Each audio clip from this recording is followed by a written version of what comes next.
Good evening, everyone. If you could, I know we have some people who are still getting food, but if we could please be seated. We're ready to start our event this evening.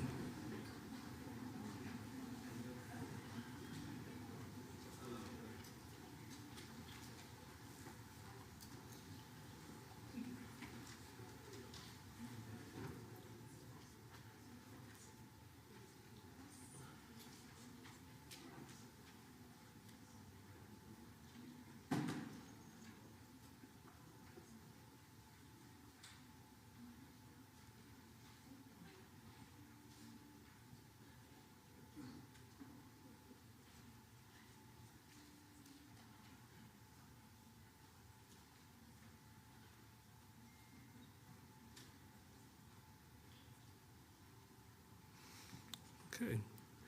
Good evening again. My name is Betento Batts, and I am the Dean of the Walter Cronkite School of Journalism and Mass Communication. On behalf of the Cronkite School and Associate Dean Olga Davis of Barrett, the Honors College, it is with great pleasure that I welcome you to What's Good? Black Men's Wellness Town Hall. This is the first event of this kind to be hosted by ASU. We align together with ASU and community-engaged partners for an impactful discussion of Black men's health and wellness. We are here to lend support and to learn from some of the most notable influencers surrounding health disparities, business, healthcare, education, and racial equity. By providing access and awareness to and for Black men, we can work collectively to improve lives, families, and our communities as a whole. As Black men, we will celebrate the impact that we can create for future generations of young people and professionals and reinforce our commitment to overall life wellness. As we delve into our programming for the evening, allow me to encourage you to visit the vendor booths and receive free blood pressure screening. Thank you all again for being here this evening for this important event. I want to say how much I appreciate all of the hard work that our teams put into putting this together for you. And now it is my great pleasure to introduce my co-host for this event, Dr. Olga Davis, again, the Associate Dean for Barrett, the Honors College on the downtown Phoenix campus, and a professor in the Hugh Downs School of Human Communication. Dr. Davis.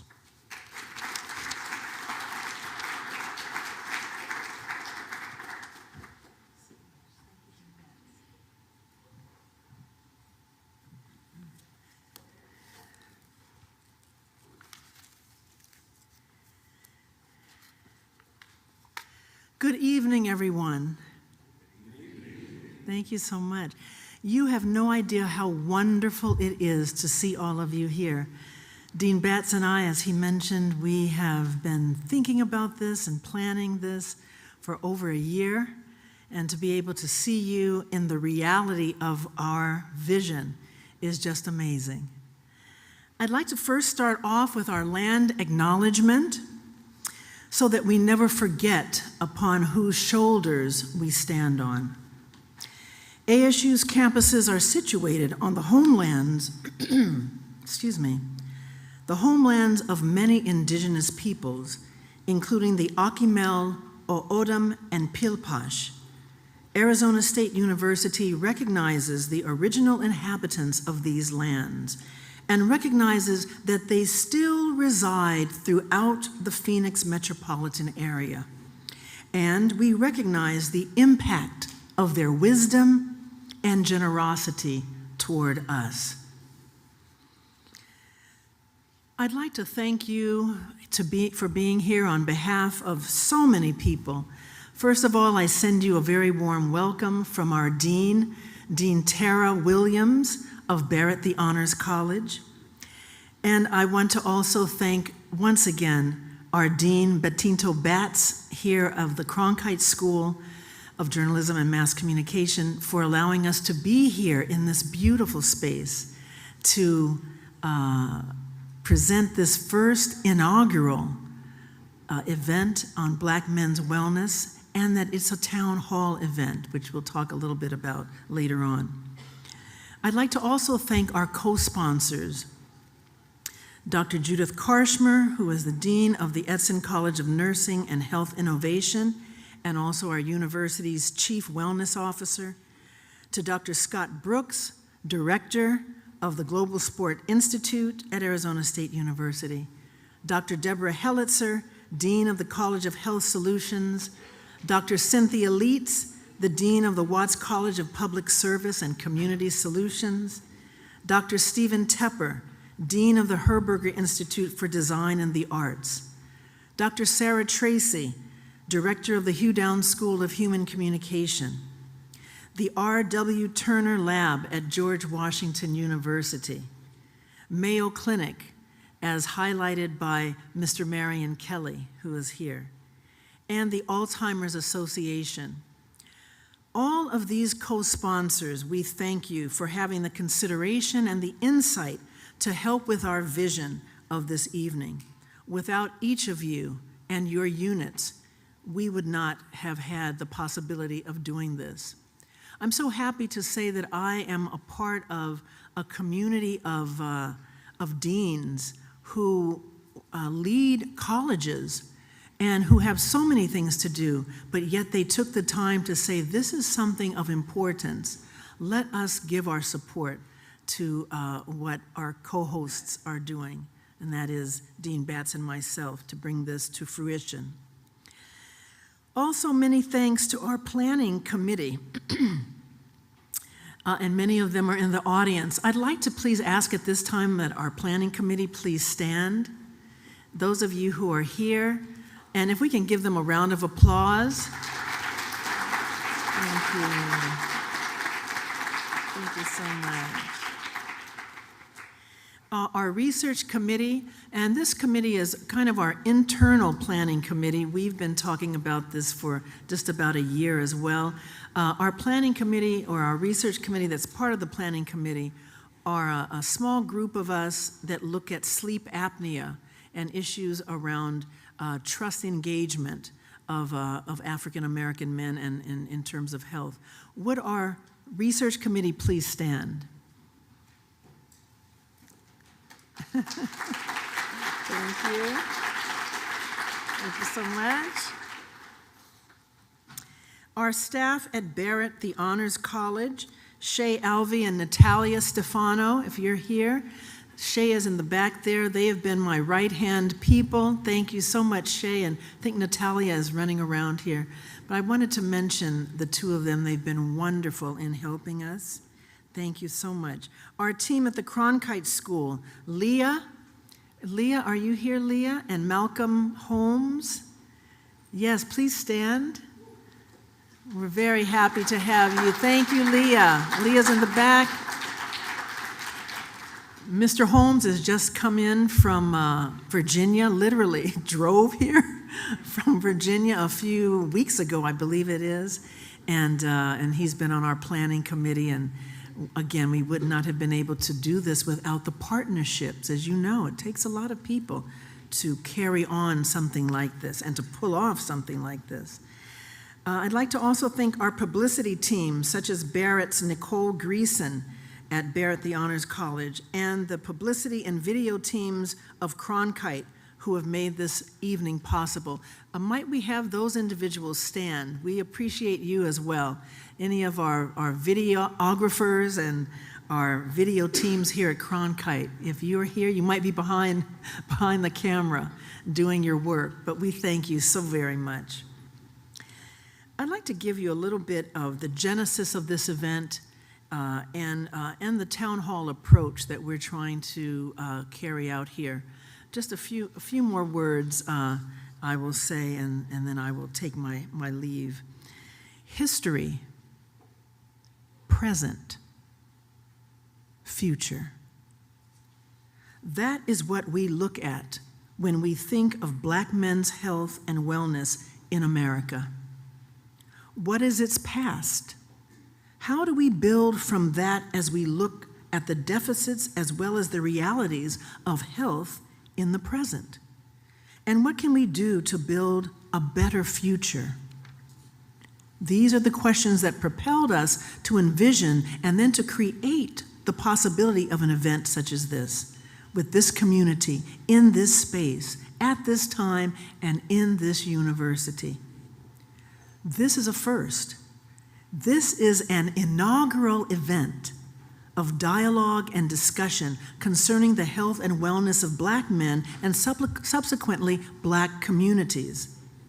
We hope this event will not be the last. The purpose of this event is threefold. First, to create a space for dialogue and discussion. Two, to build trust among the communities represented here, to make a difference in knowledge, and to change within our understanding of health and wellness of Black men. And three, to develop a model for future conversations through a town hall approach. Now, you might think of, a conference, and I know this might kind of feel like a conference, but it really isn't. It's a town hall. And a town hall means we're bringing in the brothers and the sisters from the community to talk to us, to help us better understand what it is that we're missing, that we as a community of scholars, we as a community of just everyday folk living in the city, as Stevie Wonder says, living for the city, just coming together and saying, hey, what's good? I hear my friend Mr. Anthony Gathers, who is a premier barbershop owner, you'll hear from him later. He'll say, hey, Dr. Davis, what's good? And I say, well, I got a few things to tell you about what's good. But we're also here to find out what isn't so good about health, because we have to look at the other side of that argument so that we can better ourselves and develop further to make everything good and advance the health and wellness of African American men. Several years ago, my research in Black barbershops for the purpose of raising awareness of cardiovascular health and health literacy among Black men drew me to Mr. Anthony Gathers, as I just mentioned him. And we talked for many times over the course of several years now, discussing the importance of having a town hall meeting to bring Black men together, a sort of a safe space, much like the Black barbershop is for African American men, a safe space to come and engage one another in building trust and in raising awareness and the importance of maintaining a healthy living. Last year, Mr. Gathers and I worked together along with Dr. Robert Turner and Dr. Kira Gatewood to create part one of this event. So there was actually a part one of this, and we did it online. Because of the pandemic, we were kind of relegated to the virtual medium, which was still okay. We saw that so many of those individuals in our virtual audience were so moved and inspired, they asked us to create a part two. And we said, we're going to do that, and we're going to do it in person. We hope you come. And so several of you might have been on that, and we're so happy that we were able to do that. Part of that was because, what the impetus of that was because the Omegas, which Mr. Gathers is a part of, wanted to also highlight their Founders Day and the importance of their fraternity and the importance of health in their fraternity.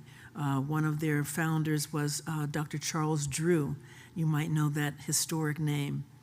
And so we were identifying fraternities and the importance of Black men in fraternities and our young men, our intergenerational aspects of colleges and the old G's, as we oftentimes call our older men. What is the connection between our intergenerational relationships as it relates to Black men's health? So a year later, here we are in person for part two of this great discussion and a great potential for continued discussions in the future. Lastly, I'd like to take a moment to ask you to think about the importance of life. Yeah, I hope I don't kind of break here, because when I think about it, just when I said life, I thought about 3 people who I've known closely. 3 women in the last 2 weeks have passed away, transitioned, gotten their wings, as some people have said to me. And, it brings to home, home base, that all of us must leave from here one day. And because of that reality, we have to say each day is important, not just for ourselves, but also what do we leave for those who are next to us, behind us, in front of us? What do we leave? What legacy do we hold? And what legacy do we let go of so that it can blossom and grow wings, shall we say? I'd like you also to think about the importance of your life, your family's life, and the future of our community's life. Sit back, reflect, respond, renew, reunite, and reimagine through this town hall meeting what we can do to make a difference in the lives of Black men's health and wellness. Thank you.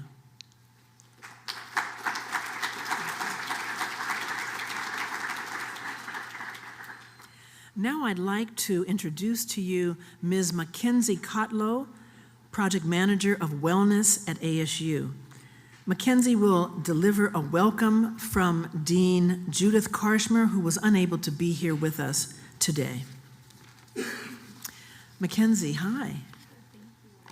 So nice to meet you. Thank you. Watch your step. All right. ASU's Chief Wellness Officer, Dean Judy Karshmer, is so sorry that previous obligations prevent her from being here tonight. The topic of health and wellness of Black men in their communities is exactly the conversation that we must have and continue having as a university community. It is, in fact, essential to creating significant and lasting impact on promoting wellness practices and advancing positive health outcomes. Even though Dean Karshmer is unable to join you in person tonight, I'm thankful to be here with you all this evening, and I'm eager to engage on this topic and work closely with you to develop effective ways forward. Thank you so much for inviting us to be here. We are very much aware of how important it is to have open and honest dialogue about health disparities. We can't simply acknowledge that they exist. We must develop actionable solutions to changing the dynamic. A recent annual review of public health article on visible and invisible trends in Black men's health highlights the depth and breadth of health and associated risk factors and persistent inequities that exist among this population. From heart and cerebrovascular disease to diabetes and pneumonia, there's clearly much work to be done. It is our hope that tonight's conversation will advance in understanding and promote insight into ways to address critical health issues facing Black men and determine how best ASU can play a central part of developing meaningful change. Thank you.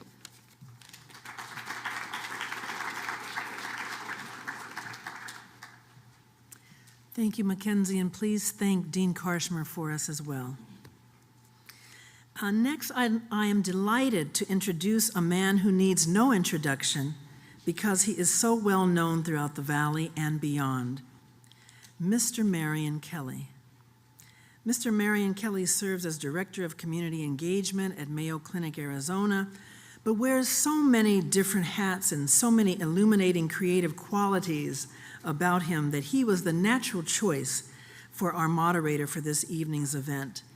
I know that you can read such wonderful aspects of Mr. Kelly in your program, and so I won't take the time to go over and over with wonderful things that he has done, which you'll be able to read.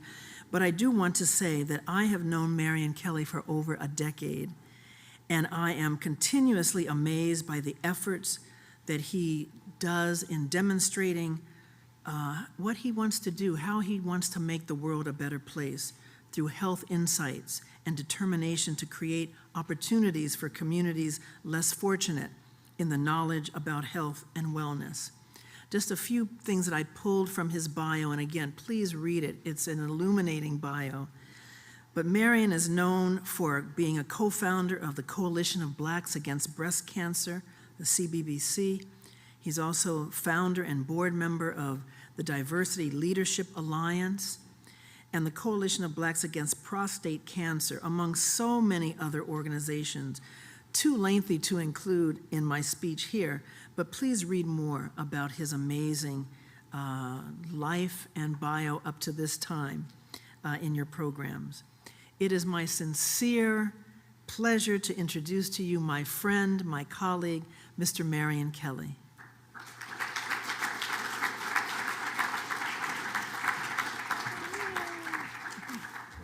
Thank you, Marion. I am delighted that Dr. Davis did not read all of that because I would have thought I was dead. That's typically when you hear an entire thesis on a person.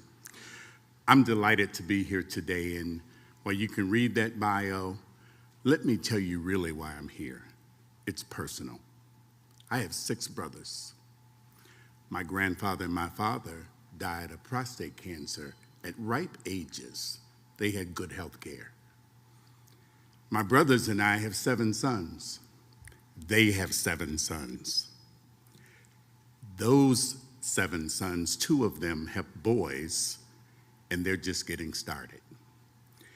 So Black men and health mean everything to me. My grandfather used to tell me, if you take care of the young man will take care of the old man. My father and my grandfather were diagnosed at an age younger than I am today, but they lived 20 and 30 years with prostate cancer. Their doctors told them, you'll die from something else. It won't be prostate cancer. Well, they didn't know that they would live to 83 and 93. So time caught them. I'm here because I want to make a difference in your life and the life of those that you love and the life of those that are your friends. I want to welcome those that are online, that are virtual, because while we have several people in this room, there are multitudes more who are tuning in through the technology that we have on Zoom. So welcome. So today you have your program booklet, and I'm not going to read through the program booklet, but I just want to highlight that, I'm sort of here to keep us on time. If this were Showtime at the Apollo, I'd be that person who's scooting the person off the stage.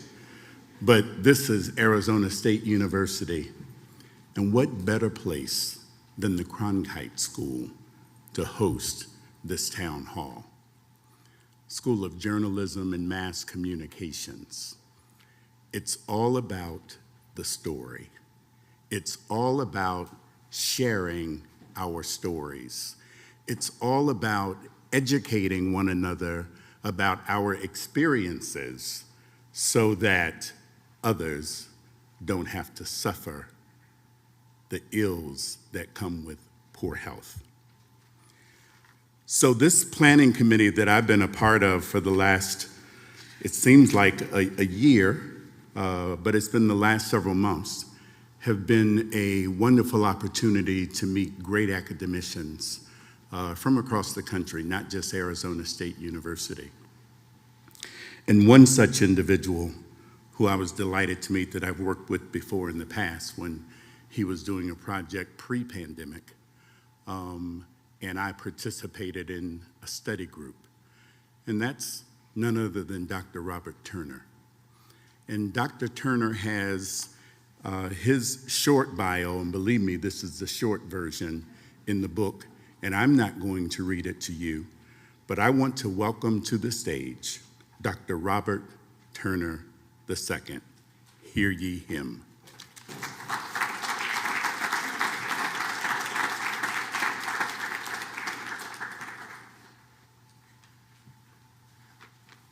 All right. Time is precious, so we're going to keep this thing moving. But before we do this, they gave me 5 minutes, right? That's all they gave me right now is 5 minutes, so we're going to rock this and roll this. But before we get started, give yourselves a hand, because it's so important that you're here. I really mean that. Okay, so they gave me 5 minutes, but I'm going to take 3 minutes and, 15 seconds to show you a video. I'm not even going to set up the video. I'm going to explain after I show you the video why the video is important, and it's going to set the foundation for a lot of things that we talk here about today. Can we get the video, please?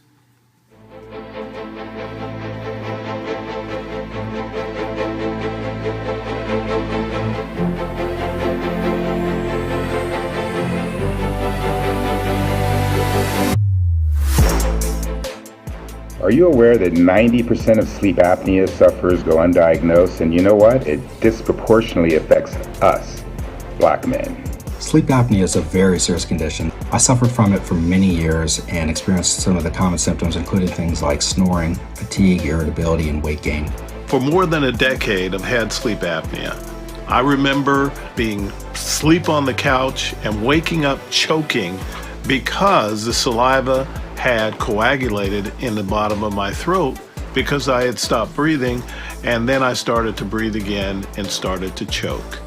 It can make you moody, and it can also result in high blood pressure.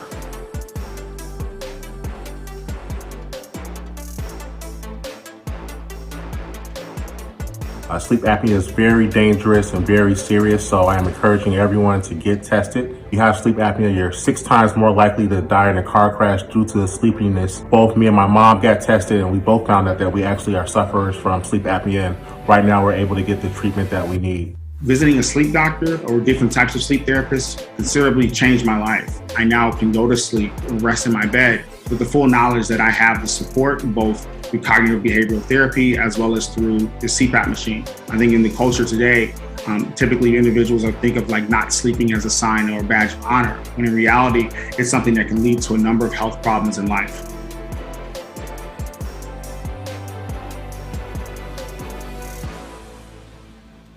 Listen, as much as you may not like it, I want you to understand, if you're having headaches, you're having a hard time sleeping, you're moody, you stop breathing in your sleep, you have high blood pressure, these are checklist concerns, so I need you to get with it. As much as you may not like to go to the doctors, it's important that you do, and you do it ASAP. And it's easy to get help. What I did is I went into a sleep center and I got a sleep test. They determined how many times a night that I stopped breathing, and they made recommendations. I use CPAP to treat my sleep apnea, and it's a total game changer. There are no side effects, and I feel 10 years younger. If you have symptoms of sleep apnea, I encourage you to speak with your doctor and consider using a CPAP. You have nothing to lose and everything to gain, including better sleep, more energy, and a healthier and longer life. You owe it to yourself and to your family. It can save your life, it can improve the quality of your life, and you'll be around to hug your grandkids or your kids or your nieces and nephews because they love you. And I think it's important for each of us to pay attention to this challenge. Go to the doctors, because in order for you to live your best life, it's important from here on out that you get checked out. So I'm here tonight as a Black man, obviously, but also as a researcher. I was invited by Dr. Scott Brooks, who's the director for the Global Sport Institute. And we said, hey, let's do something meaningful. And so I introduced this idea about health literacy, about sleep apnea, about sleep problems. And he said, great, let's host focus groups here. And so we brought in with Mr. Kelly, we brought in 3 different focus groups, one of Black men who are living in the community amongst us all, one was Black men who are former college football players, and then we also had former NFL athletes. And we wanted to learn, we wanted to understand what are the risk factors to poor health. We wanted to share some knowledge and disseminate some knowledge about that. And out of this is what we see today is we have this town hall meeting about what's good we had last year, but then we also wanted to create a video because we wanted to get the message out. We have a whole research plan around some of this stuff that we've done. And so I just wanted to do that as a foundational piece as we think about what's good, what comes with health, and what we talk about tonight. Some of the people who are involved with this video will be here tonight. They'll speak. But I'm just going to step off now and give this back over to Mr. Kelly. But the one thing that I want you all to think about as we spend these next, whatever, hour or so here tonight, I want you, and it's a very personal question, and it means something different to each of you, but I want you to think about, why does black men's health matter? Okay? Thank you. So Dr. Turner, don't go too far. Why don't you sit on the end seat here? Okay. And I will also introduce Dr. Scott Brooks, who is here, who Dr. Turner introduced in his comments. And you sit on the other end. You'll flank these three people that I'm about to introduce, the first panel. And I am going to do very little introduction because all of their bios are here, and that will be how I will introduce everyone, and you can read them on your own. I want you to have as much time as possible hearing them and experiencing their stories rather than me spending time reading their bios. So to join Dr. Turner and Dr. Brooks, we have three individuals that are going to be in the middle of them. I would like to introduce Eric Gallagher and his sister Cheryl Gallagher, a nurse. Please come up.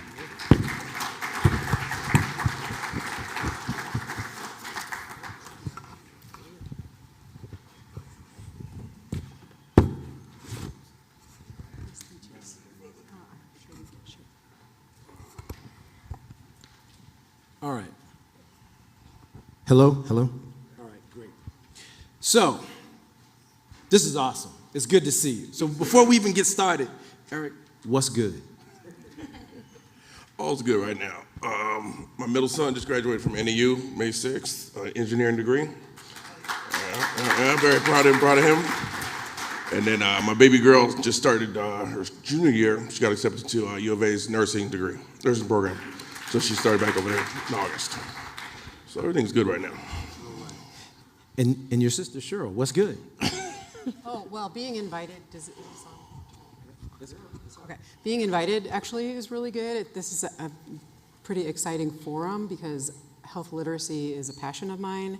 And obviously, as the sister of a black man and the mother also of a mixed race man, it's a very important topic for me. Wellness in general, but this specifically. So this is good. Good. So we're going to start off. Let me just say that this session, it's called How One Navigates Their Health, Lack of Trust of the Medical Profession, and Turning to a Trusted Source for a Second Opinion, which we got some history about that because of our focus group. Right. So we can go all over the place with this, but I'm going to let Brother Brooks over here start because we've been jumping into these kinds of topics. And so, Scott, why don't you ask a question? Yeah, so, first of all, good evening. Thanks. Good evening, everyone. Thanks for joining us. Really wanted to get a sense of telling this different story and really have an opportunity to open it up about how visiting a doctor varied for both of you. So, you being an athlete, you had a certain number of visits, I got to imagine. Talk a little bit about your experience with visiting doctors in health growing up, Eric. Yes. So as a youth, and I think it's probably structures the reason we are more as men. Put the microphone. Hesitant. Sorry about that. As youth, we go to the doctors for a couple of reasons. It's usually to get a shot or some bad news. So once that becomes, and then as we progress, I would say like collegiately, high school, the doctor's more of a Band-Aid for injury you're nursing or trying to get back on the field. So post-sports, it's kind of the first thing to go. Next to, that for me, it's definitely the first thing to go. I didn't want to go see the doctor. I didn't feel I needed to see the doctor. If I didn't have an ailment or an injury, why do I need to see the doctor? I also was in a different situation probably. My sister's a nurse, so I had somebody close who was educated to realign my questions to.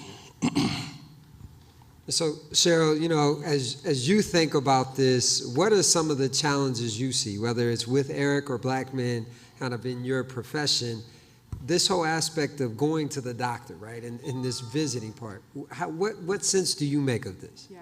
So I think I definitely noticed two different components. One is trust, which is huge, and I think as a nurse, and I've been a pediatric nurse for my whole career, taking care of any family, but sickle cell patients in particular, Black families who have children who are suffering with a painful disease that you can't really see what would be causing the pain, but it's definitely there. For those families not really being listened to and not really being believed, instead of, you know, the healthcare profession recognizing that parents know what their children are going through and we should listen to them. So I think trust is definitely a huge factor for anyone going to the doctor. And then I think Eric hit on a big component is fear. And I think culturally, that's something that I do see more in the Black community is I don't want to know. If something's wrong, I don't want to know. And as a nurse, you know, I find that frustrating because I say, but you can't help yourself if you don't know. So I think that's why health literacy ends up being so important. And I don't know if you got very much anatomy and physiology kind of learning as an athlete. Did you kind of know what was happening with your body when things went right or when things went wrong? I would say probably based on one particular area of focus. Myself, personally, was just a little bit more in muscle building, you know, exercise science, plyometrics. So it wasn't more in, you know, what's my liver doing for me, what's my kidney doing, no. So, Eric, there's so many classic things that happened when we had that focus group, right? You said something that I share with lots of people when I go out and I talk. You said something that really resonates with a lot of Black men. You said, I hate going to the doctors. You said, because all I ever get is bad news. Expand on that. And then, Cheryl, I want to hear when you hear that from a Black man and your brother, what does that make you think? But, Eric, go ahead. A and B, two answers to that. A, probably because we don't go see a doctor until something's wrong. So, and that's probably from sports. You know, unless I had an injury, I didn't want to see a doctor. I don't feel I'm injured, I'm not gonna go see one. So by the time I go see a doctor, it's usually bad news. Now, Black, overweight, every time I go, I got high blood pressure, pre-diabetic. So yeah, it's news you don't really want to hear, so just kind of avoid it. Okay, thank you. Cheryl? So, and then the opposite perspective is you can do something about it. So that, I think, is where the work needs to be done for us each as individuals to recognize we're our own healthcare team, really. And I've worked with a nurse who was an expert at health information, and she always showed a pie graph that talks about where healthcare happens. And there's a tiny little sliver of healthcare that happens in the healthcare facility. Like 90% of your healthcare, you or your family provide for yourself. So I think not having the knowledge puts you at a disadvantage because you can't make a change if you haven't sort of addressed what it is that's wrong. I'm gonna throw this back over to Dr. Brooks, but before I do, let's get real for a quick second. This is a brother who has a sister who's in the healthcare profession. If we can't get you to go to and you had said in the focus groups, you trust your sister because you know that she's not trying to get over on you. If we can't get you to go to the doctor, what's the hope for the rest of us? Right. All right, I've been to a doctor now. Since, yes. Let me tell you about my last 4 weeks. Yeah. Yeah. She's getting through to me, all right? Okay, yeah, she's getting through to me a little bit. So I did. I went in and got some benefits, went and saw a doctor. Colonoscopy was getting me for a while, so I thought it was at 50. I'm not quite there yet, but apparently they changed it to 45. So then that feared me. I went back home, talked to her. She let me know that they're gonna gas me and put me out. So now it's scheduled. I also saw a dermatologist. I have a lump in the back here, just a lipoma, but he's getting that removed. And then I also dropped my blood pressure from 146 to 138. So I'm no longer pre-diabetic. Yeah. So it's been good visiting the doctor the last 4 weeks. All right. I don't know how much time we have, but I'm gonna throw it back over to Dr. Brooks. Yeah, okay.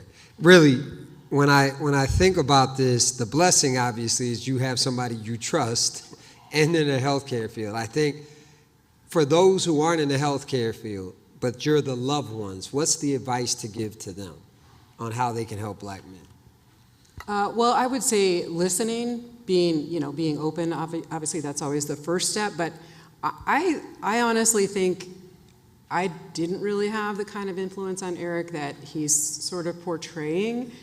I think what influenced him was he started having some pain, and it caused it changed his lifestyle. It changed his ability to move around in the world, and I really think that it was that. So I think what I would want to say is, why wait? Why wait? Go now, and then you can prevent that. But we're not like that. So it's good advice, but it's probably not going to be followed. I think one thing that is probably good is having people out, having people check blood pressures, having access to free and easy sort of basic assessments, because that's where you get that first, bit of information. So everybody get your blood pressure checked. The nurses are over there. Right there. So just before you leave, the elephant in the room is wondering, this brother and this sister who don't look alike. What are you talking about? I have curly hair. So what it raises in my mind from Cheryl's perspective is that she gets the chance to see some health disparity that we may not get to see. And so as a person, and I don't even know your background, but you don't look exactly like me nor your brother. So you may have some things said to you that are differently, or you hear some things that are differently. And I'd like to know from your perspective, what percentage of that adds to these horrible health disparities that we hear for people of color? So Black people, no matter the disease, we're at the bottom of the outcome when it comes to that disease. We die twice as fast from the very same diseases. And there are all kinds of reasons. Certainly socioeconomics plays a part, access to care. But there is another part that I know takes place, because I've been in healthcare for a long time. So I'd like Cheryl's perspective on the health disparities and the caregiver and the alignment with the patient or not, what difference it makes. Oh yeah, it definitely makes a huge difference. And I think what you're alluding to is the care providers have probably, I would say up until the past 10 years or so, have been by and large white people. And now we have more women, more people of color, more people of every culture entering the healthcare field. And that just creates more relatability, right? So I think the disparity hopefully will start to wane as you are able to talk to someone that you can relate to and you feel comfortable with, you feel that you're not being judged by, or you can be real with. And that's probably one of the disparities. Yeah. Obviously, the system is very messy, and really all of us have struggle with it, and it seems like that part's getting worse versus better. But I think having everyone have a chance to get into school, get through a program where they can learn a skill and a profession that they can then integrate into their culture and their community is definitely a help. Help me to thank Eric and Cheryl. Thank you. Thank you. Good for you to be here. All right. Dr. Turner and Dr. Brooks, don't go far. I'm keeping us going here. I'd just like to remind you that at the end of this, there'll be time for us to socialize, to visit the display tables that are over in the hallway there.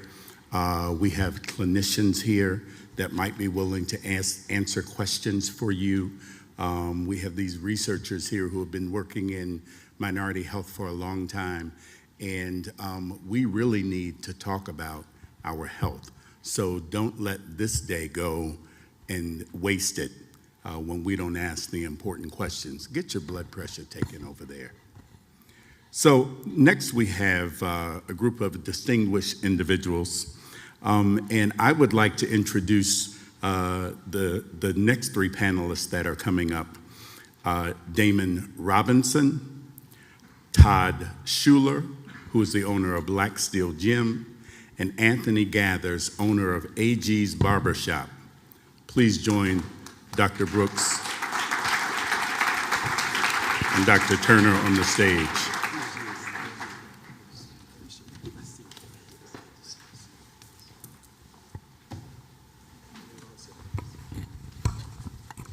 All right, we're going to just jump right on in it. So the name of this session, the title of this session, or the topics, they say, your roles in helping others navigate their health. Who do you turn to for support, and how do you navigate your own health, and how do you help other people navigate their health? So I'm going to let you start off this time, Brother Brooks. Why don't you hit them up? Well, so one of the things that stood out when we did our focus group was, really thinking about where Black men feel safe and who they can go to. So talk to us a little bit about the role you all play in your various kind of positions, and how you even have these kinds of conversations. So why don't we start right here? Talk a little bit about it. Tell us a little bit more of what you're doing in the community, I guess, as a start, and then how we have these conversations. So what we're doing is at the barbershop is that when COVID was really thick, we had vaccinations and COVID checks, for the community, because we wanted our community to be safe. We thought that was very important. So we turned to different partners in the city of, one of them is the city of Phoenix, and we made sure that we did those things because we wanted everybody to be safe, and we didn't know much about this COVID thing, but we wanted everybody to get checked who wanted to get checked. So we just encourage people in our community to get checked. Appreciate it. Go ahead. Because I am a gym, we deal with the physical aspect. Of course, nutrition, but really the physical. One thing I found out throughout the years training is that we lose our physical edge. As Black men, we have, through history, I guess, been bred to be at a top-notch physical level. And at this time and age, we do not hold that standard in our life. So to help out, I often talk to the guys that come in, really try to develop different programs that are going to be successful and actually work with the mental that's going on with us. Everything is not, we have ex-athletes and we have people that are new to fitness and trying to find that middle ground is where my gym really comes in and giving variety to find out what makes people click and what things work for them so that physically, that health and that care becomes something more. Because once you get the physical, the mental follows, the emotional follows. I just like starting with the physical first to kind of rein that in. I normally use I'm a counselor, so I talk to a lot of young kids, and I try to use that and let them know that, it's important to get the physicals and just mentally, trying to change the culture, because even myself, I had an issue with going to the doctors and things of that nature. So again, like he said, it starts with us as adults to change that culture.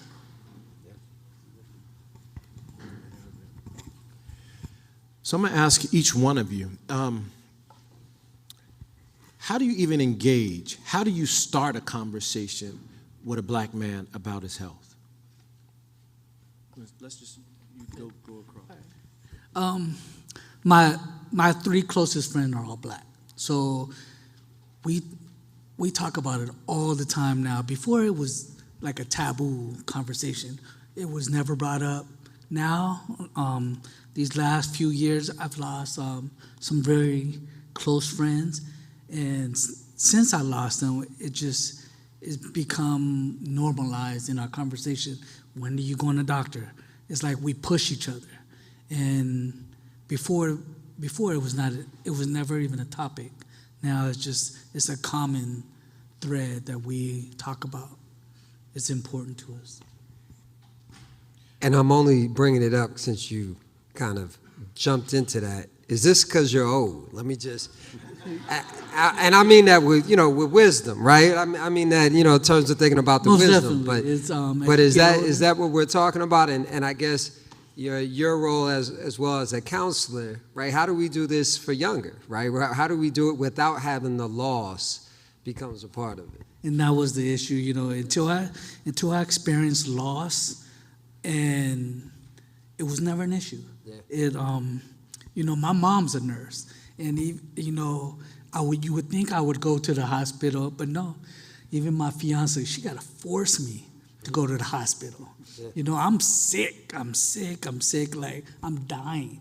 And I wouldn't even be here if it wasn't for her making me go to the hospital. So I'm thankful for her. Yeah. I'm thankful that I still have this power to talk to kids, to talk to my kids about this is important. And if you don't start taking care of it at an early age, I don't want them to be like me and have these health issues that I currently are experiencing. I think it makes it easy for me, again, because I am in the fitness industry. Getting the conversation started usually comes because someone is coming to me for some type of assistance, so whether it be weight loss, whether it be blood pressure, whether it just be getting moving again. So the topic comes up very easily, and from there I'm able to kind of, I guess, give insight to what area or what thing that is the target point. So if it is weight loss, we're able to develop a program for weight loss, starting with some type of physical activity, then rearranging the nutrition and getting the time necessary, because that's always an issue, is finding time to do it. We always have a million other things to do other than taking care of ourselves. With the youngsters or the young, we're able to start a little bit earlier, and we do a lot of activities for the youth, different classes, different self-defense things to build confidence and just know their body awareness. Amongst myself and my colleagues, we kind of hold each other accountable. We're all in this area. My staff ranges from 30 years old to about 55. So we have different age groups and different experiences, and we just kind of, from ragging each other and having jokes to just actually saying, hey, look, man, you're doing X, Y, and Z. You need to watch that. We're very honest and we're very open with each other, like brothers, so it makes it easier. So before we move over to Anthony, just real quick, Todd, what about those brothers who don't come to your gym? What about people walking across this campus, walking down the street, people who haven't been in the gym for years? How you have that conversation? It's very hard to have that conversation. For those that just kind of, I guess in passing, if there's a conversation or, there's always a hello and a how are you? And if there's that moment where the person does slow down and stop, I do begin to speak to them. And if there's something really going wrong or I notice something's off, usually people will say they'll have some type of self-conscious response. And from that moment, there's that, if they say, man, you're looking great, I wish I could do this, hey, man, you can do this. Or why don't you stop in here? What's been going on in your life? And it kind of opens itself up. It's been very fortunate for me that those conversations kind of present themselves. I just kind of have to be there. Thank you. And Anthony, you are like the community doctor, because everybody got to get their hair cut, except for me. I do mine at home, but everybody got to come see you. Well, I'll tell you, having 30 years in the chair, I can just basically say, what's up with you? What's going on with you? And they'll let me know because of the relationships that have been built. And I also like to tell them a little bit about myself. I shared that with one customer that I went to Aruba recently, and I had a boot on my foot, so I couldn't get in the water. So when you share your personal, some of your personal deals with them, then they'll share some deeper things with you. And I let them know that money can, we need money, but we need our health, because money can't buy health. So we've been having those conversations, and I said, you never want to have that feeling. You never want to go with your family, your wife. My wife is in the audience, and I appreciate her much, and not be able to get in the beach, or in the pool. So, you know, I share those things with my customers, and because we got years of experience, years of relationships, you know. So if I see that a friend of mine's eyes are drooping or something like that, I got a friend that I say, you don't look good, you look tired, and he, you know, he'll receive that from me. So pretty much I can say, hey, now you got to get that done. You need to go to a doctor, and I got a doctor for you. And they trust me because they say, hey, who do I go see? I had a call today for a pediatrician, so I got to get back with a guy today, and it's all about that trust within the community. Yeah, I mean, I think as Dr. Turner was asking, how do we have these conversations? I can think of my uncle and seeing him gain weight, and I still haven't approached him and asked him about it, right? We get whispers in the family, so-and-so, you know, had to go to emergency. But we usually don't then follow up. If we follow up, we accept the I'm okay, as opposed to continuing to have those conversations. This fear, I think I want to talk a little bit about that fear. It seems to be what drives us, right? Even when we have people in our family, we're still driven by this fear. I'm not sure if you all have insights on that, but that's what I continue to hear, right, is whether it's Eric, whether it's Damon, you know, this fear part. It's got me thinking, I mean, you know, let's dig in a little bit deeper on that. That's what we're here for. Speaking from experience, you know, the fear is real. You know, the fact that I have kids and I want to see them grow up in life makes me want to better my life. I lost my best friend to COVID, but it wasn't just COVID. He had underlying health issues, and he refused to go get help. And that's why I feel like he's gone today, because he had a good support system, but he refused to go get help. And that sticks with me. It'll probably stick with me for the rest of my life. I changed my eating habits. I changed just my way of life, because at the end of the day, I was like, if I don't change, I'm not going to see my kids grow up. I would love to see my kids have grandchildren. And so that's my biggest focus. That's what's making me change. And hopefully, you know, if I can change one or two people, I feel like I've done something. Yeah. Go ahead. The fear is definitely real. As I go through it, I really try to push with my clients and members that, you know, this is fitness and health is not a punishment. So often it becomes fearful because it seems as a punishment. You did something wrong, you didn't take care of it, and I really try to push it as an enhancement. So in the gym, we're very positive about it and really try to turn that fear into something that is more productive, you know, and it's more positive, so that when you step into that realm, or when they're thinking about going to the doctor, it's not just that I did wrong, I didn't take care of this, oh, this is bad, this is, you know what, I'm enhancing my life. I need to go here, I want to move to the next level, I have things that I want to achieve, and so on. So we try to change the narrative of that. I think sometimes it's that we fear this, you know, we think that we don't want to know. We just don't want to know. If we go to the doctor, I don't want to know that I have prostate cancer. If I get a colonoscopy, I don't want to know that I have some issues there. And the fear of getting a colonoscopy, all the brothers be like, no, I'm not doing it. And that's the true fear. You know, they want, I had a guy say, I want a woman, to do my colonoscopy. I said, no, it doesn't work like that all the time. You just can't pick but that's a big fear. And that's why they don't go, because they don't want to get knocked out, and they feel like they would be violated, and that's as real as I can get with you right now. That's the honest to God's truth. Dr. Turner.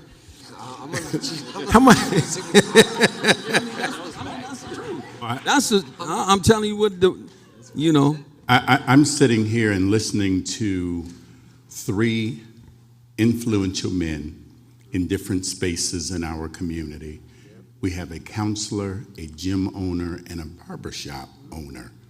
Own several barbershops.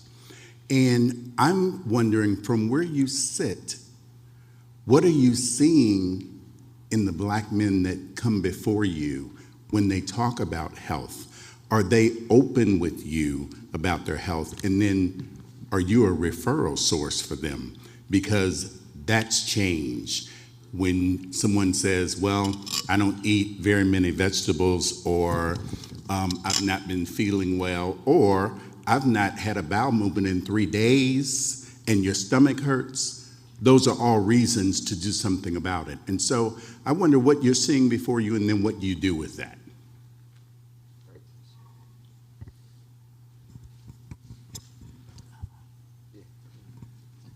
Well, no. Go ahead. Well, I feel that we need to lead by example, and we can come together because, you know, I can shed a couple pounds. I need a couple pounds off too. So I say, hey, we can do this together.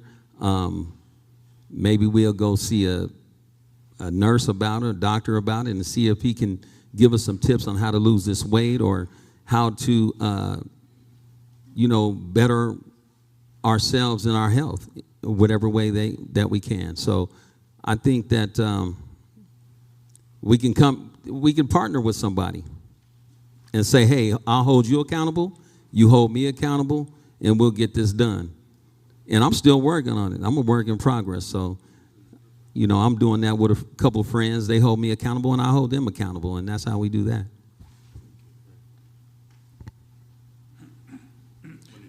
All right. With myself, people are open to an extent. You know, they want help. They want to get to another level, figure out what's going on. But it takes a few months before we really get real. You know, I really have to know this person. They have to trust me. They have to stick with the program. And then as it goes, if things aren't going right, like numbers aren't falling the right way, or they're just not doing, something's just not right, I begin asking those real questions like, hey, what's going on? How's your sleep? You know, what did you eat today? What is going on? How's your family doing? Did you have any stress? How's job? You know, and I begin getting in those questions. And as that occurs, you know, then we begin to open up. Initially, it's just pretty much surface level, and they're talking. But as time goes, I'm able to dive a little deeper, and we're able to figure out those key points that are holding. For me, I typically kind of cut to the chase. I have that personality. When I see a friend or people I know, again, the fear, because I don't want to lose that person. Now I just go dive straight in. I'm like, look, what's good with you? Like, what's good with your health? What, you know, how you maintaining life? And typically, they, you know, because I'm honest with them, typically they're honest with me.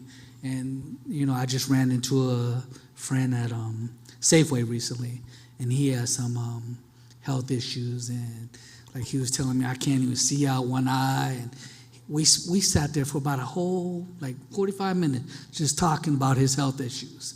And I was like, you got to go to the doctor. You got to get this, you got to get that. And I think that's what we need to start doing, is just starting to be real with each other and stop trying to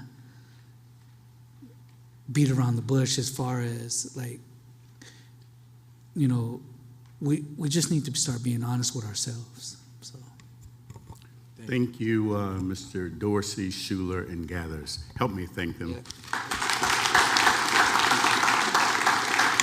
Appreciate it very much. So we are at the time of the program where there is cause for a little bit of a break, and we're going to do that.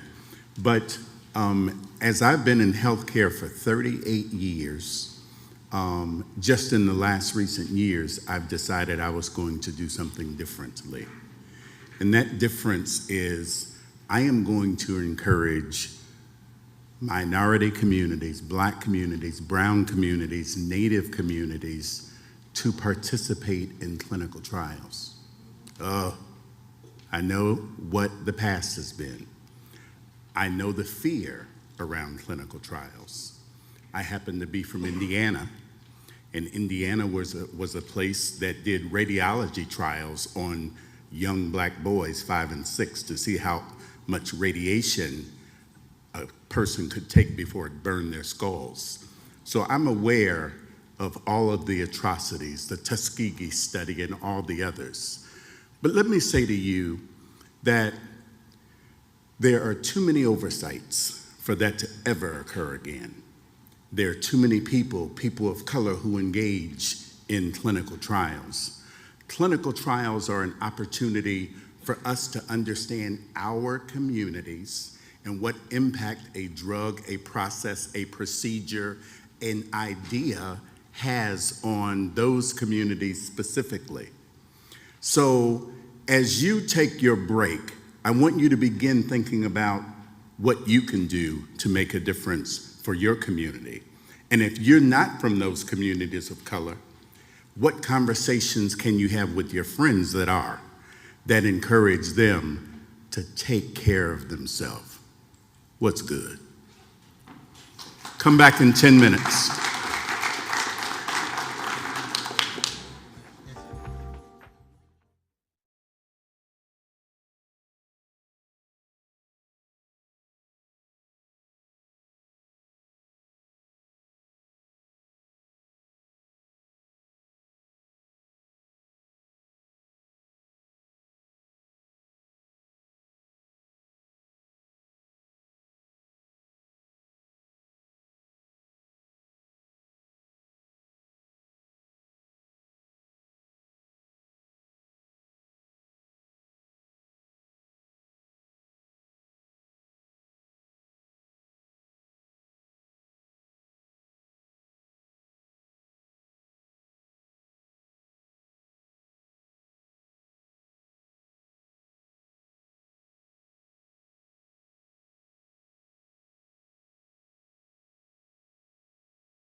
Thank you all so much for your diligence and timeliness in coming back together.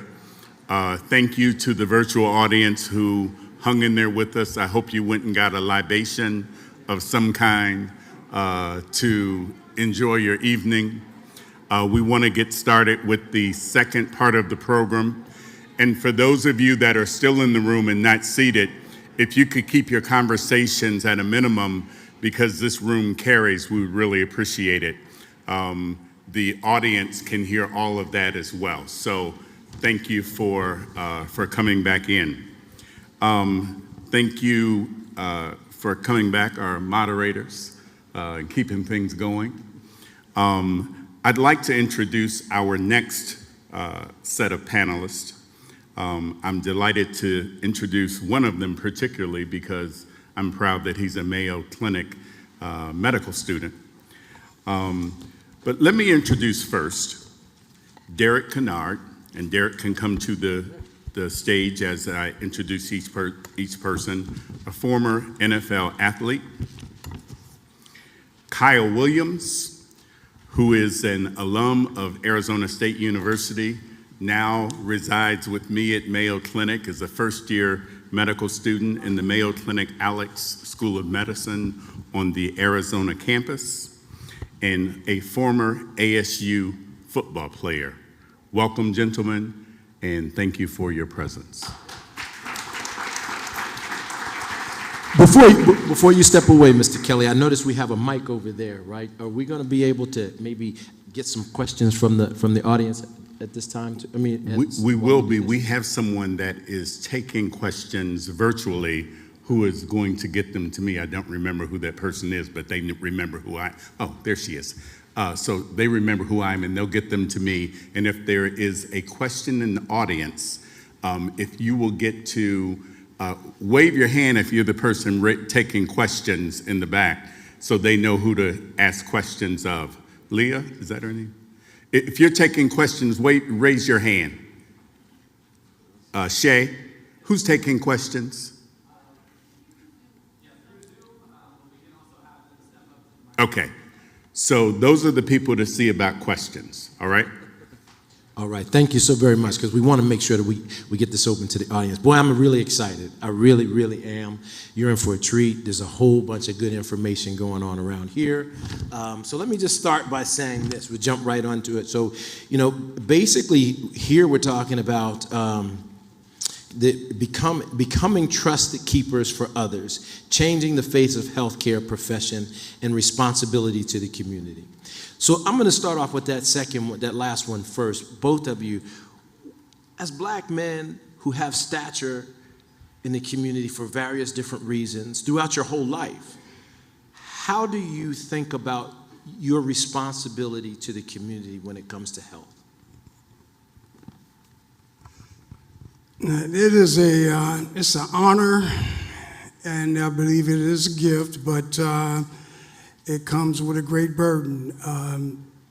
We have a couple of generations that has gone by that our parents and the parents before us did not talk about health and kind of shooed everybody away and hush with that, boy, go on somewhere and sit down.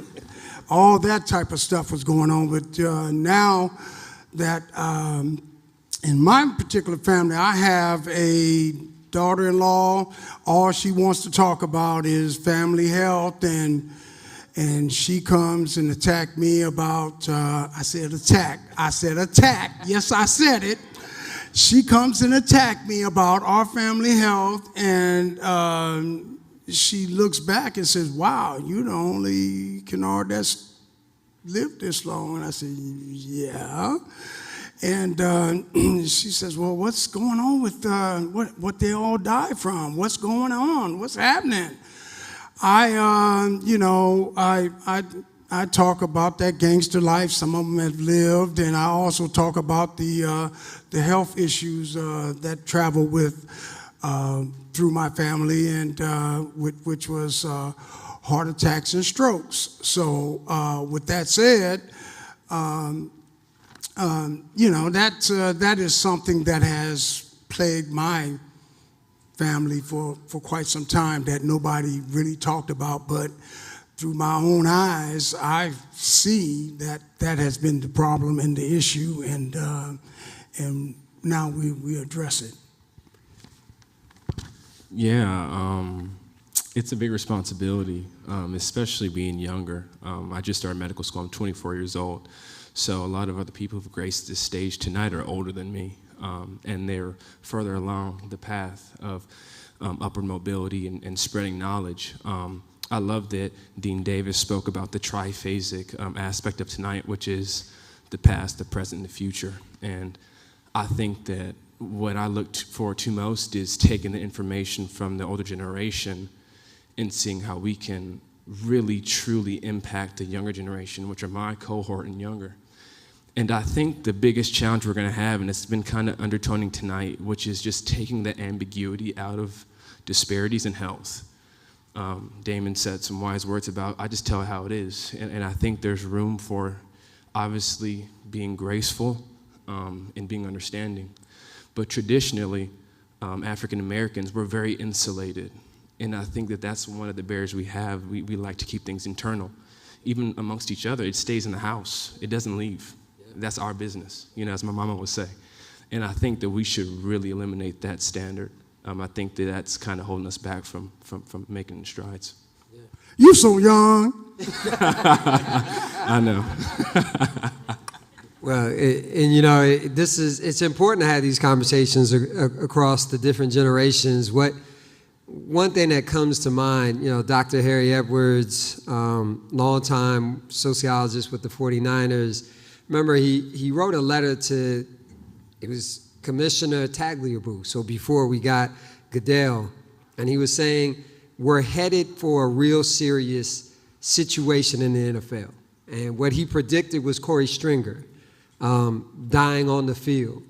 And what he said was, you've got so many black men, young black men are entering the league. We have spotty health records. We don't know what their history is. We're out here in the heat. We've got these ideals about hydration and that you've got to suck it up. He said, we just don't have a full picture. And we're putting them in a higher stress situation. And one of the things that you said, DK, that remind me of this is the things we hear at home, right? So you get something going on and you're told, suck it up if you're on the field, right? Hush. Right? And so literally we're still hushing about this, right? And so how do we get through that when that's what we're told to do? And one of the things that came out in our focus group was doctor talk and this idea of how doctors say what health is versus how we say. And if we say we're in good health and we think about these things like the BMI and we say, hey, that doesn't account for me, like I'm fit. So the BMI doesn't work. I'm always going to be obese. I'm always going to be overweight.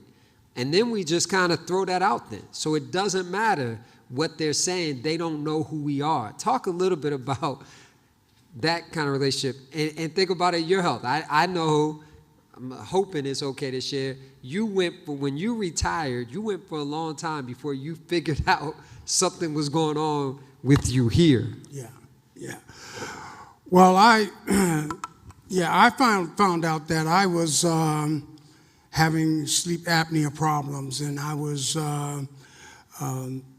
going to the doctor, and the doctor would just dismiss me by saying, hey, you have sleep apnea, but your previous test didn't amount to the time of sleep you needed to go through your insurance in order for you to be able to get a CPAP under your insurance company. And that went on for 12, 15 years with that. And then I found a device that was even better than CPAP. Thanks for helping me out right there. I still have memory issues, Doc. But anyway, Yeah, I found out that a mouthpiece device was working better for me than the CPAP was working. So I was introduced to a device called a herpes device, and that device fits in your mouth, and I went to an orthodontist to receive this device, and it allowed me to push my lower jaw forward and keep my airway open, and my airway was unobstructed, and it allowed me to sleep through the night, and it did very well for me for quite some time.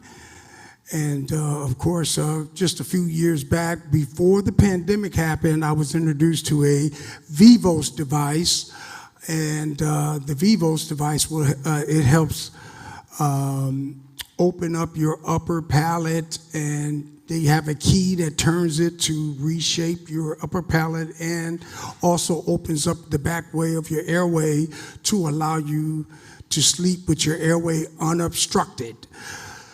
And that was working real fine until the pandemic came, and the doctors didn't want to go in our mouths, and we didn't want to go see the doctor. It was a mano y mano, and I haven't had my device adjusted in quite some time. So I'm back to my old device that worked for me for years. So I still sleep through the night and wake up refreshed and feeling great and vibrant. But some of the things you talked about is, we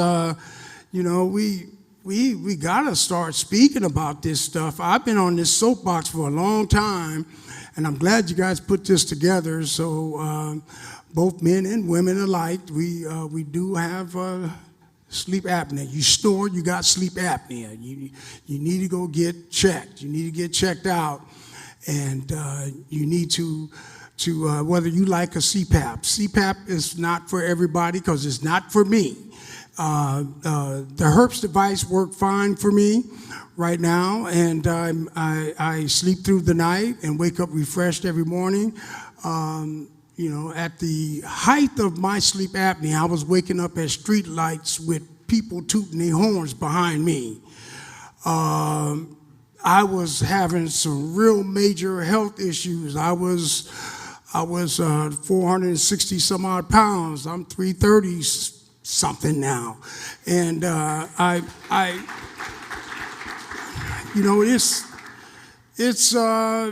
this is a real deal, the real thing happening here with talking about sleep apnea. It is not only men. There's women that has it. You need to get checked out, and I'm sorry, doctor. I just got on a tangent. I believe we got the picture.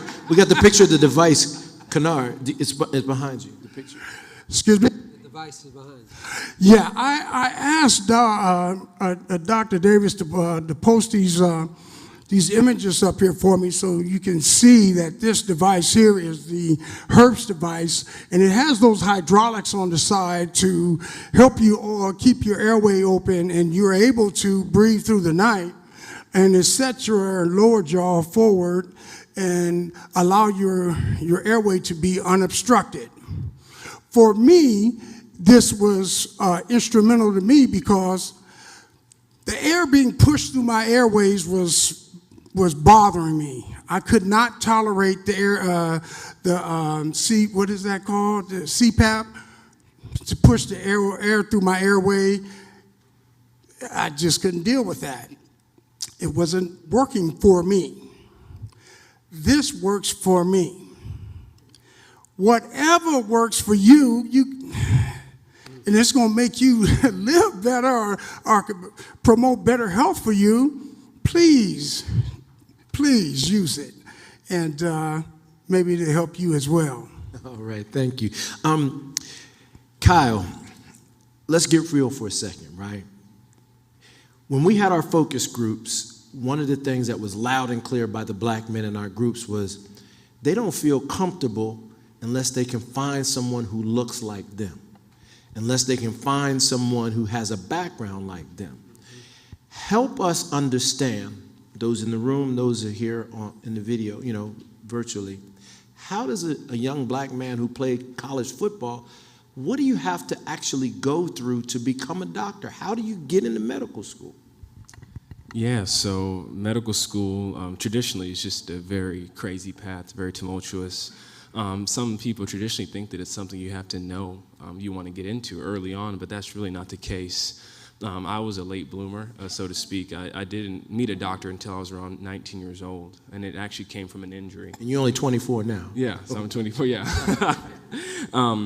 But I hadn't really met a doctor outside of just a pediatrician, and I studied engineering at ASU and studied sciences, and played ball and stuff, and I realized I wanted to be a surgeon, so I took the exams and all that kind of stuff. So the biggest hurdle is just going to be finding that's what you want to do, because it does take a lot of passion to become a physician. And by the time you're able to call me Dr. Williams and I'm autonomous, I'll be around 36. So that's over a decade. But I truly cherish that call because I get to take care of patients at the highest capacity. And I truly believe that people can do whatever they set their minds to. And it's test scores and it's passion. And it was similar, for football for me, where every day I was on the jugs machine and I was running routes and I was studying my plays. Medicine's the same way. And instead of racing against other teams, I'm racing against pathology, sleep apnea, Alzheimer's. Another thing we've been alluding to all night tonight is colon cancer, which does disproportionately affect black men. I had a brother last year who passed away from colon cancer. He was 33. So we speak about how colon cancer is for the older population. I've had 2 colonoscopies already because of genetic predisposition. So that's just a reality. And just, I share that to be open because you never know what you have. Genetics is huge in pathology. So if you feel it, do not disregard it. I'm gonna ask one more question, but if we have questions in the audience, we want to open it up either from what we received online or someone here wants to step up to the mic. We're going to do that. But you just said something that was very interesting. I was doing some research before I got here because I'm a researcher, right? But it was a study that they asked young people in their teens and 20s, how long do you expect to live?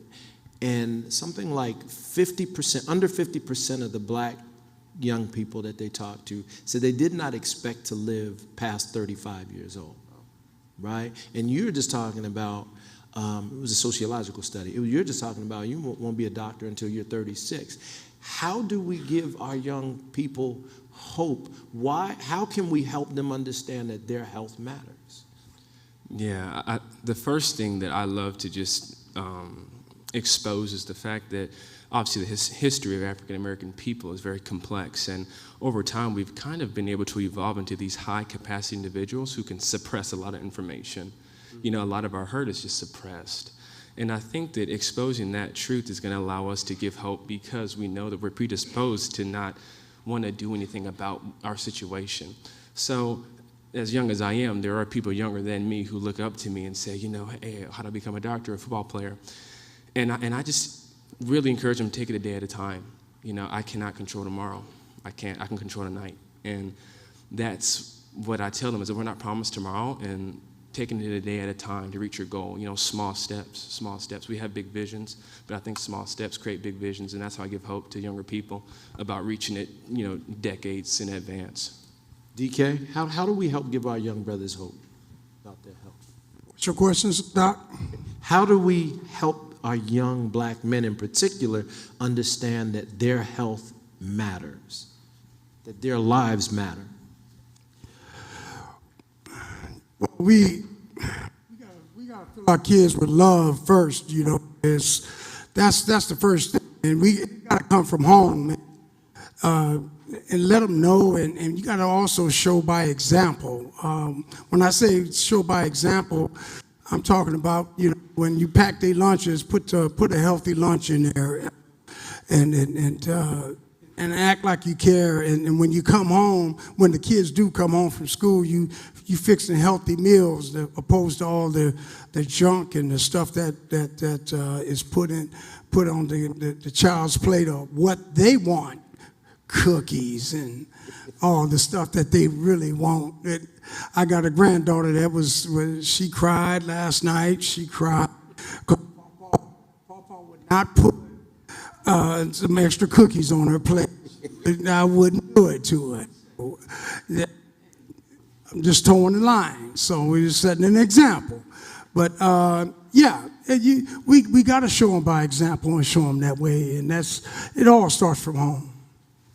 Mr. Kelly. So I think it's important that we know that we have clinical people in this city who look like you.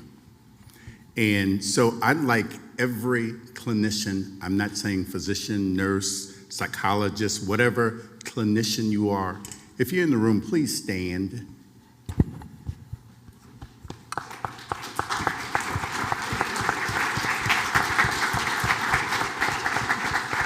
Thank you. So I'm delighted to share this audience and this mic. And I have a colleague here, Dr. Brian Hardaway, who's a cardiologist at Mayo Clinic, a colleague of mine. And we've talked about sleep apnea, blood pressure, heart disease. And I'd like to pose a question to him. I'd like to know how important heart health is in starting young versus waiting until you're 45 and going to find out that you have challenges. There's a mic right there in the center of the room. What's good, everybody? All right. You mind if I? That's please, fine. Please. I'll leave the stage as soon as I'm done answering. He will take over. Thank you. Appreciate you. Marion, thanks for the question. It's incredibly important. I'm going to come back to you with a question, or actually to all of you with a question. How many of you drove here tonight? Okay. How many of you have cell phones? Okay. If you were to drop your cell phone right now, screen cracked, when would you be at I fix it? When would you be there? When would you address it? Okay. Exactly. If you had a flat tire tonight, when would you address it? Tonight. Okay. If you had high blood pressure, or you snored, or you have a family history of colon cancer, when would you go get that checked out? Be honest. When we get around to it. There you go. Absolutely. Isn't that crazy? Yes, sir. Right? That's crazy. We're talking about animate objects, a car, a phone, right? Something that's easily replaceable. How replaceable is your life? Yeah. How many of us value our lives? All right? All right. So getting back to your question, Marion, I'm sorry about digressing there a little bit. How many of you would be surprised to know that the beginnings of coronary artery disease or blockages in the arteries that supply blood to your heart can begin as early as 18? And you don't have to be out of shape, and you don't have to be overweight for this to happen. You don't have to have high blood pressure. It's something that's called a fatty streak that can start at 18, right? While you're still active and healthy and doing everything that you can do. How many of us, had you known that when you were 18, would have taken steps to help prevent that streak from developing into a plaque, right? Yeah, everyone should be raising their hands. I'll wait, everyone, all right. So that's serious, right? We think that coronary artery disease and high blood pressure and high cholesterol is an old person's disease. I'll deal with that when I'm 40, when I'm 50, when I'm 60. I'll be able to take care of it then, right? But if I told you there's something that you could do about it right now or when you're 18, right? That's cash money right there, right? That's good, that's great. How many people like taking medications? Nobody likes taking medications. But if you wait until you're 40, 50, 60, when you're older and these conditions have already developed, guess what?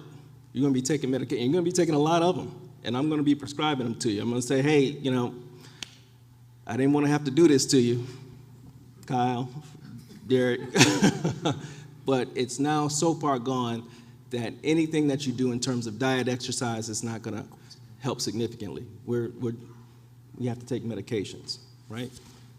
All right. Doc, let's get real for a minute. Yes, sir. I said I was going to sit down, but. As men, especially when I was young, right? I'm still young, but when I was young, I thought I was invincible. I thought I'm the man, my masculinity. I also thought, as a former football player, that'll never happen to me. What do we do because that's the mentality. No, that's gonna happen to somebody else. That ain't gonna catch me. What do we say to that? We say that you'd be foolish to think that, right? So we know for sure. As a matter of fact, I see a decent number of former athletes. And if they're seeing me, there's something going wrong with them. They're not seeing me for well visits, right? They're checkups, right? Absolutely. So what I tell people, former athletes, is you're a former athlete. Yeah, at one point in time you were healthy, but that was 10, 15, 20 years ago. And that's just real talk, right? So these things will catch up to you, right? I think most of us, are familiar with sports and television, and I won't call out any names, but there are seveble sports analysts who are on Call me out. No, not you, not you, other people who are on television, and they're not who they were, 10, 15, when they were playing, during their playing years, right?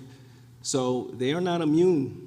They're not immune from developing these conditions that we're talking about: sleep apnea, high blood pressure, coronary disease, high cholesterol. So it's important that we not only develop those healthy habits early, diet, a regular exercise routine, regular checkups, right?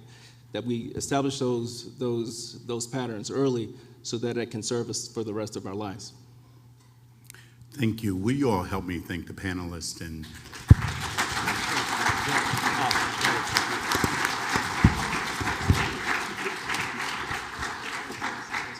so it's about that time. I'd like Dr. Turner and Dr. Brooks to sort of give some closing remarks before we bring Dr. Davis back up.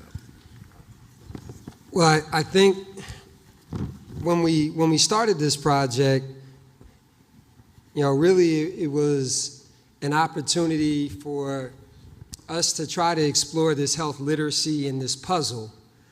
We found that we have actually more questions than we had when we started.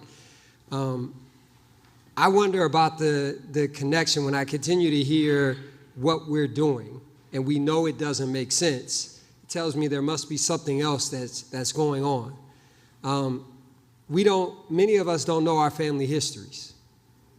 We don't, and we've got to have those kinds of conversations. We just hear, it was their time. That doesn't tell us enough.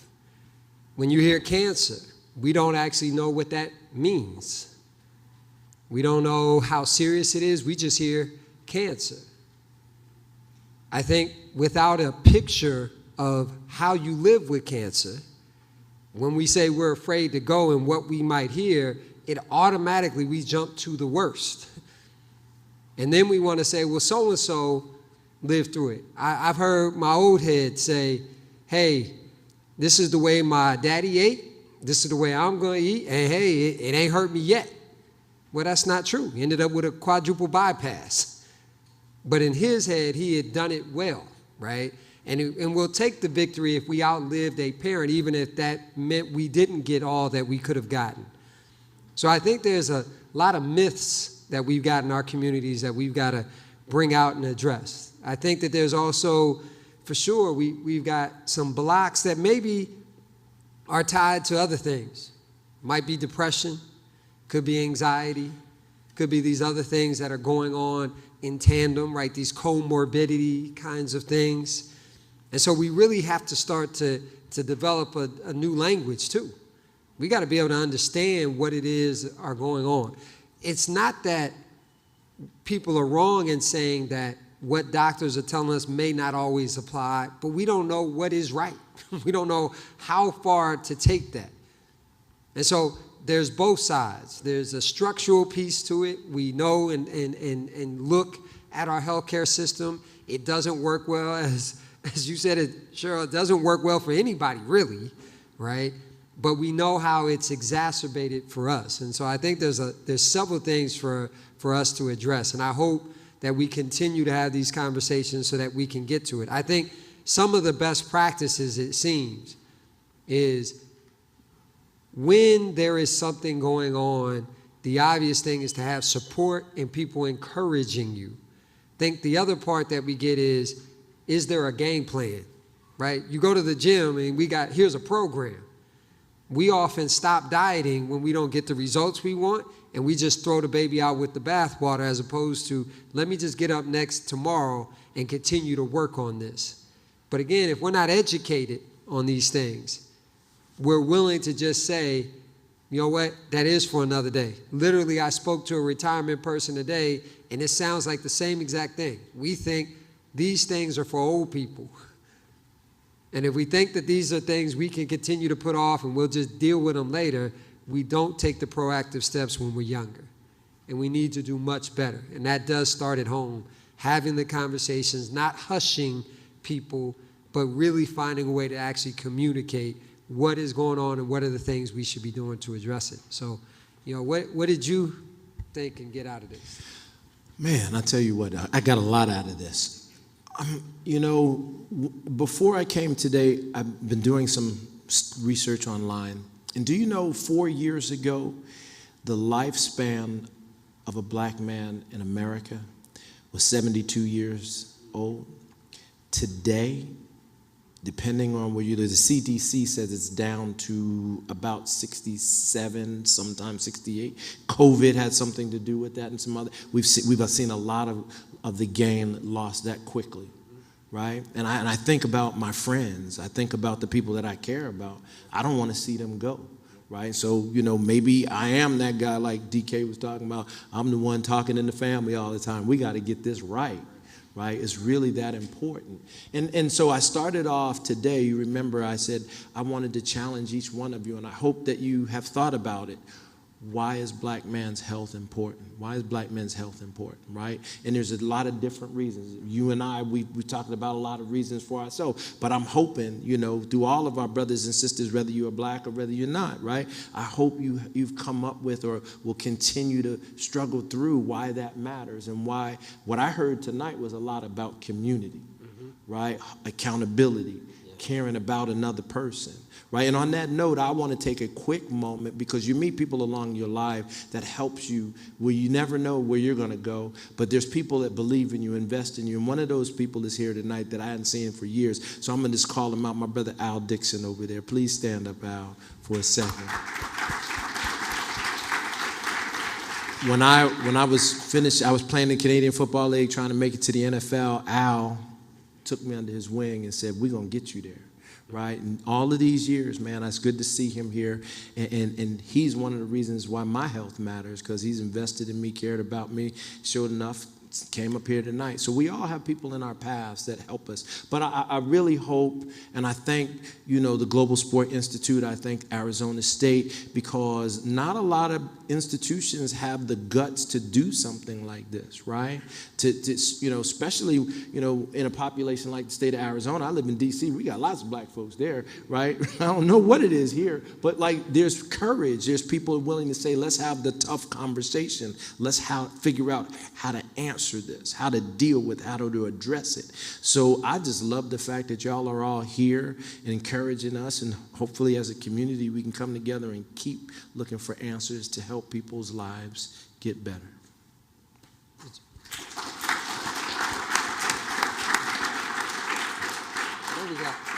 There's a question in the room. We will, Gary. You have a question? We're ready. Come on.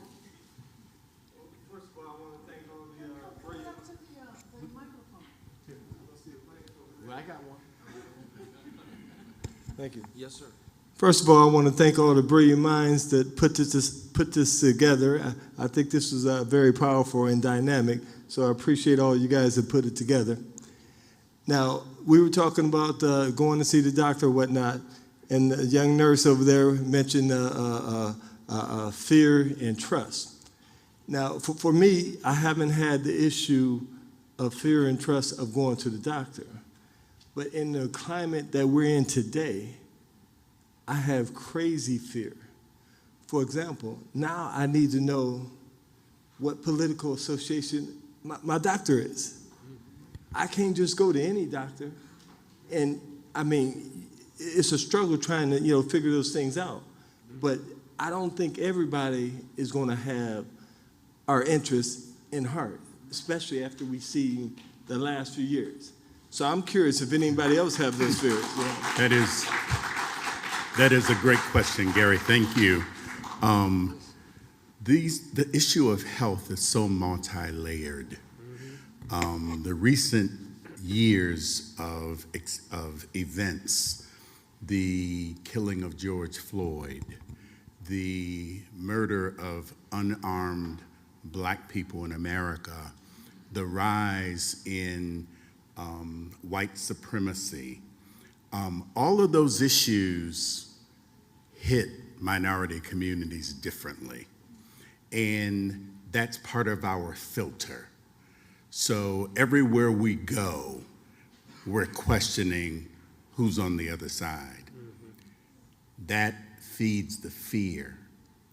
And it's probably a very astute question to ask, because I will tell you that I had never shot a gun in my life until 3 years ago, when I decided I needed to get a gun, go to the range, and learn how to defend myself in case I ever had to use it.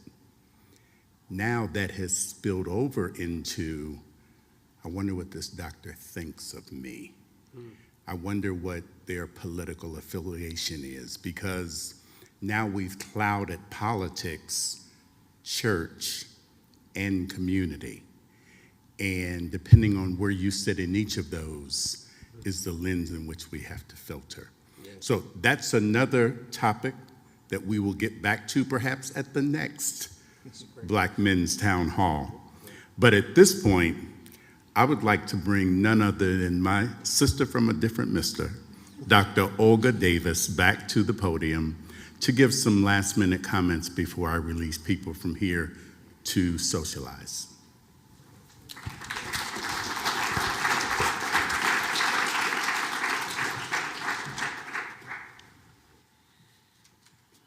Well, this has been quite an evening, hasn't it? Let's give a round of applause to all of our panelists, the various questions that we've had, the wonderful conversations that will ensue because of this. I'm so happy to hopefully hear about and see where we go from here. I want this hopefully to be not something that is a fly-by-night moment. We've often talked in the last few years, I've heard individuals talk about a moment versus a movement, particularly with Black Lives Matter, with issues that, the deaths of, as Mr. Kelly mentioned, the deaths of many of our Black men and women in our communities. Was this a movement or was this a moment? I hope that tonight has not been just a moment, something that you will think about and then forget, in a day or two, but that you will really think, you'll really go back and reflect. I mentioned that earlier tonight, that you reflect, that you think about what we mean by life and also the matter, as Dr. Turner asked, what does it mean that a Black man's life matters and the health of a Black man matters? So I hope you think about reflection. I hope you think about what can I do, each of us personally can do to raise awareness about Black men's health, raise awareness about the Black men in our lives. I'm so happy to see individuals from barbershops who are here, individuals who are young people from Arizona State University and other universities, and our older, senior, wiser individuals in our communities. So don't let this be a night that is just a moment. That's one of my first points here. Let this be something that digs deep within you, and that you will remember this for the rest of the year and the year that we go on from here. Let this also be something that will ignite you into helping this happen, not just today, not just tonight, but hopefully next year. I can't thank Dr. Batts, Dean Batts, enough for meeting with me about a year ago and saying, we're going to make this happen, Dr. Davis. And this is his first year. We're going into your second year now. Yes, Dean Batts is new. And he gave those wonderful welcoming remarks and has stayed here for the entire evening. I know you might think that's not, why is that so important? Because oftentimes people make remarks and then they head out. But Dean Batts has stayed.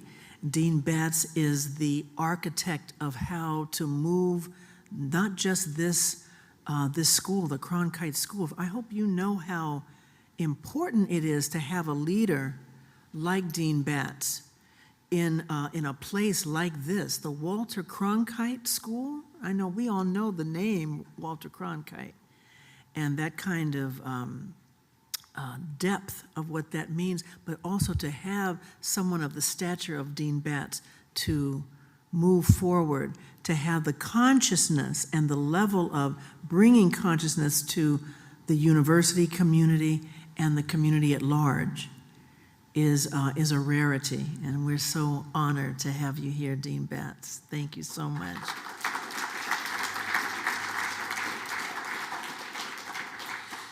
And finally, I'd like to thank my colleagues who are my research members, my buddies, Dr. Turner, Dr. Brooks, Stacy Flores, who is one of our graduate students.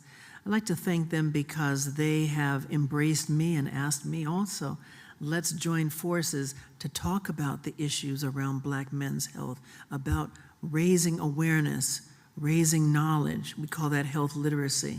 And also understanding these concerns about mistrust of the healthcare system and how might we just change that a little bit.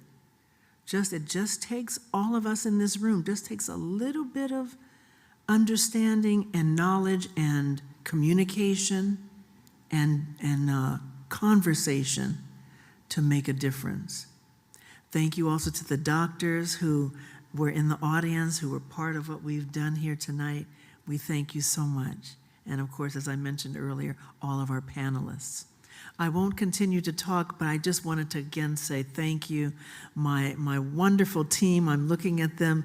Thank you, Shay Alvey and Natalia Stefano. Leah, thank you so much for being here from the Cronkite School. And also Malcolm, if you're still here, thank you very, very much.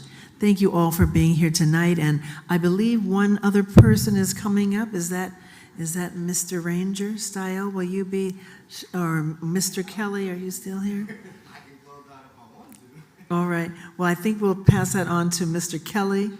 And thank you again for tonight. Bless you. And we hope to see you again. Thank you, Dr. Davis. And while we're at the top of the hour, it's right at 8 o'clock, I kept us on time. You don't have to leave here yet, though. Dean Batts has made it so that we could stay a little longer. And we want you to socialize and get to know each other better.